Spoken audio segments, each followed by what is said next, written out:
Hello guys, good morning, good morning. Magluluto tayo, mag-explore tayo ng luto ngayon ng chili garlic bangus. Ayan, gigisa ko muna ng kamatis.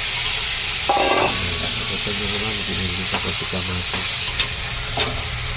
Tapos, yan, iniipon na ito na, nilulutuin muna natin ang ito yung kamatis. Durog-durogin natin para hindi natin bakot. I-set aside muna natin siya sa parehong kawali. Hindi na natin siya inugasan. Isa tayo ng bawang. Ayan, yung bawang lagay natin. Tapos antayin natin yung pumula. Ayan, nakita mo naman yun. Isa tayo dyan, halo-halo tayo ng bawang.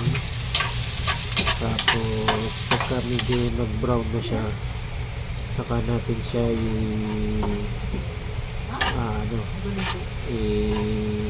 ilalagay yung ating sibuyas. Yan, medyo nag-brown na yan. Yan, lagay na natin sibuyas saka yung sili. Sama na natin para masarap. Kaya mas-sili garlic yan. Sinasama natin ang ating sibuyas sa may sili. Tapos yung mga kabungkal, maglalagay tayo ng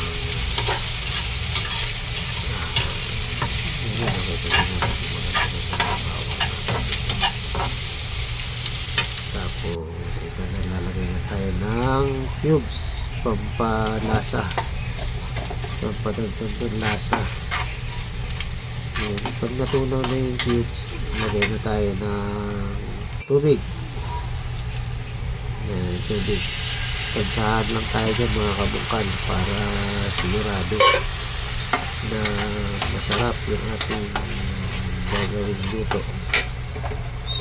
Kasi kailangan ay dito saucy siya, hindi siya masabaw. Pagkatapos niyan, lalagay na natin yung ating dinagdagan ko ng konting tubig kasi nakukulangan ako dyan eh. Tapos pagkatapos niya, lalagay na natin yung ating oyster sauce. Konting oyster sauce lang yan, isang sachet na maliit. Lagay natin dyan. Saka pagkatapos niya mga kabungkal, lalagay tayo dito na yung ating parang sinit aside na kamatis, ilalagay natin. Nahalo ko muna. Yan, ilalagay ko na yung aking inisang kamatis. Yan yung magpapalapot ng ating sabaw, saka yung oyster sauce. Tapos yan, halo-halo lang tayo dyan. Kita nyo naman medyo na siya, lumalapot na yung sabaw niya. Tapos lagyan natin siya ng isang kutsarang asukal. Optional naman yan kung gusto nyo may something tamis. Pero yung sa akin kasi parang hindi yan yung ginagawa ko ng baking, kaya nilagyan ko siya ng isang kutsarang asukal. Tapos ang dadagdag din tayo dyan mga kabungkal ng suka. Lalagay tayo ng dalawang kutsara suka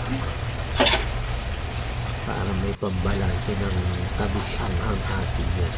Pero kung dalawang kutsara lang naman yan, hindi naman ganun ka-asin yan.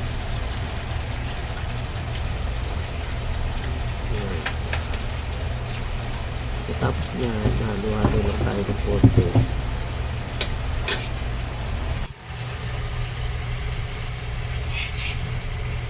Nilagay ko na rin yung paminta na durog.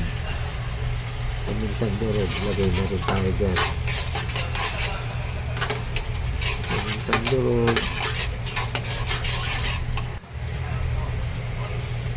Tapos ng pamintang durog, yan, lagay na natin yung pinirito natin bangus. And then pagkatapos niya mga kabungkal, ayan, okay, nalagay na natin. Ayan, halo-halo lang natin ng konti para pumasok yung sauce dun sa ating bangus. Okay, pagkatapos nyo mga kabungkal, okay na yan. Mapapakain ka ng masarap. Siguradong taob ang rice cooker pag pinag-ulam ka niya. Ayan, okay na to. Ayan, ang ating finished product na chili garlic bangus.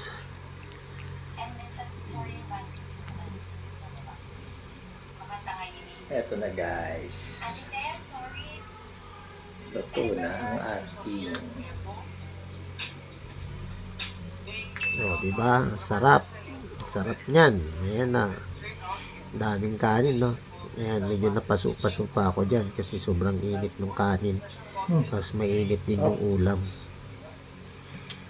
Ayan, no? Diba? Panalo. Subukan nyo din to guys. At siguradong mapaparami kayo ng kain. Lang.